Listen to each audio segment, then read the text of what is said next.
اس کے بعد صفحہ نمبر 23 پر تنظیم اسلامی کی اساسی دعوت، جس کا ذکر جو ہے وہ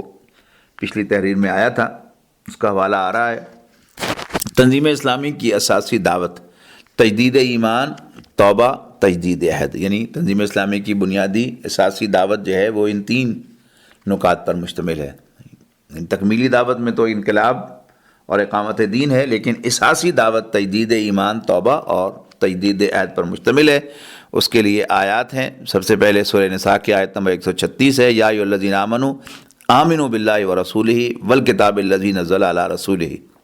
یعنی ایمان والوں کو بھی ایمان لانے کا یہاں پر جو حکم دیا گیا ہے، یہ اصل میں عنوان بنا ہے تجدید ایمان کے لیے۔ اس کے بعد سورہ تحریم کی آیت نمبر 8 ہے، یا ایھا الذین آمنوا توبوا الی اللہ توبۃ نصوحا، اے ایمان والو اللہ کی جناب میں سچی اور خالص توبہ کرو۔ تو یہ گویا آیت ہے توبہ کے لیے۔ اور اس کے بعد 2 آیات ہیں، سورہ مائدہ کی آیت نمبر 7 اور سورہ بقرہ کی آیت نمبر 40، جو تجدید عہد کی اہمیت پر روشنی ڈالیں گی۔ سورہ مائدہ کی آیت نمبر 7 ہے، اعوذ باللہ من الشیطان الرجیم، واذکروا نعمت اللہ علیکم ومیثاقہ الذی واثقکم بہ اذ قلتم سمعنا واطعنا۔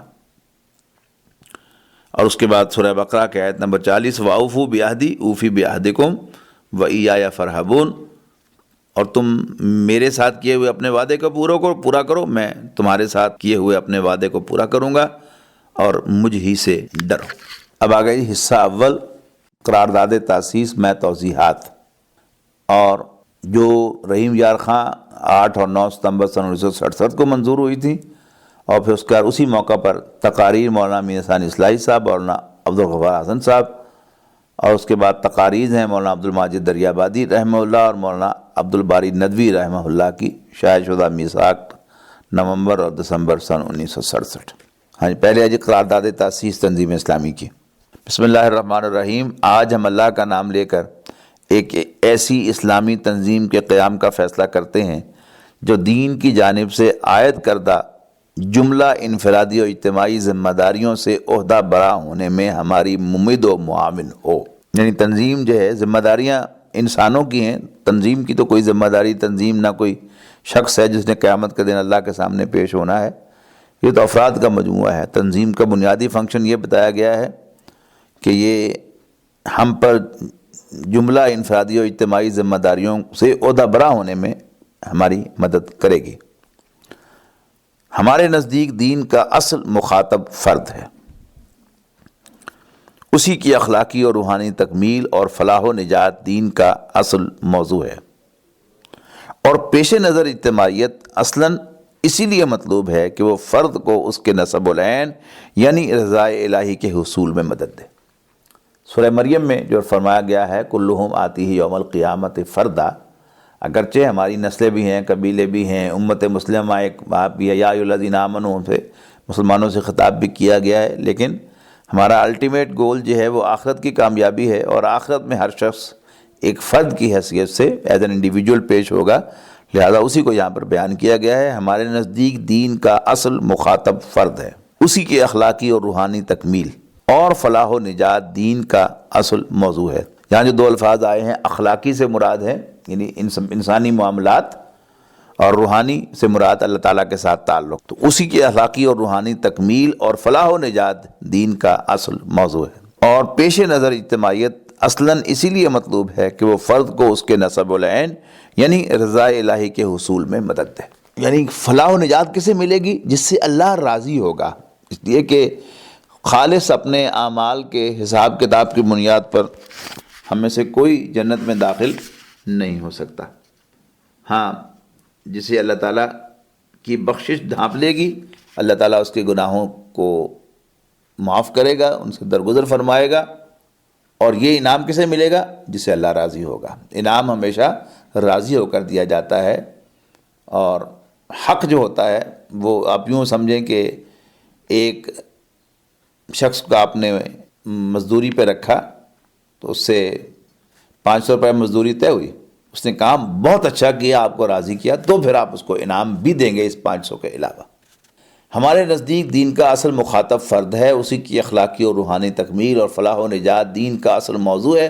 اور پیش نظر اجتماعیت اصلاً اسی لیے مطلوب ہے کہ وہ فرد کو اس کے نصب العین یعنی رضا الہی کے حصول میں مدد دے۔ لہذا پیش نظر اجتماعیت کی نوعیت ایسی ہونی چاہیے کہ اس میں فرد کی دینی اور اخلاقی تربیت کا کما حقہ لحاظ رکھا جائے، اور اس امر کا خصوصی اہتمام کیا جائے کہ اس کے تمام شرکاء کے دینی جذبات کو جلا حاصل ہو، ان کے علم میں مسلسل اضافہ ہوتا رہے، ان کے عقائد کی تصحیح و تطہیر ہو، عبادات اور اتباع سنت سے ان کا شغف اور ذوق و شوق بڑھتا چلا جائے، عملی زندگی میں حلال و حرام کے بارے میں ان کے حس تیز تر اور ان کا عمل زیادہ سے زیادہ مبنی بر تقویٰ ہوتا چلا جائے، اور دین کی دعوت و اشاعت اور اس کی نصرت و اقامت کے لیے ان کا جذبہ ترقی کرتا چلا جائے۔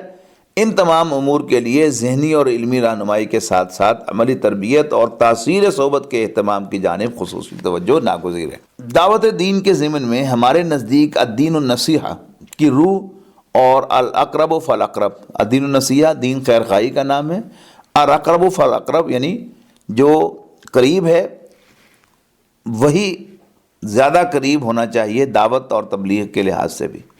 اولیت ملنی چاہیے اس کو۔ الاقرب فالاقرب کی تدریج ضروری ہے۔ دعوت دین کے ضمن میں ہمارے نزدیک الدین النصیحہ کی روح اور الاقرب فالاقرب کی تدریج ضروری ہے، لہذا دعوت و اصلاح کے عمل کو فرد سے اولاً کنبہ اور خاندان اور پھر تدریجاً ماحول کی جانب بڑھنا چاہیے۔ اس ضمن میں نئی نسل کی دینی تعلیم و تربیت کا خصوصی اہتمام ناگزیر ہے۔ عامت الناس کو دین کی دعوت و تبلیغ کی جو ذمہ داری امت مسلمہ پر بحیثیت مجموعی عائد ہوتی ہے، اس کے ضمن میں ہمارے نزدیک اہم ترین کام یہ ہے کہ جاہلیت قدیمہ کے باطل عقائد و رسوم اور دور جدید کے گمراہ کن افکار و نظریات کا مدلل ابطال کیا جائے، اور حیات انسانی اور مختلف پہلوؤں کے لیے کتاب و سنت کی ہدایت اور رہنمائی کو وضاحت کے ساتھ پیش کیا جائے، تاکہ ان کی اصلی حکمت اور عقلی قدر و قیمت واضح ہو اور وہ شبہات و شکوک رفع ہوں جو اس دور کے لوگوں کے ذہنوں میں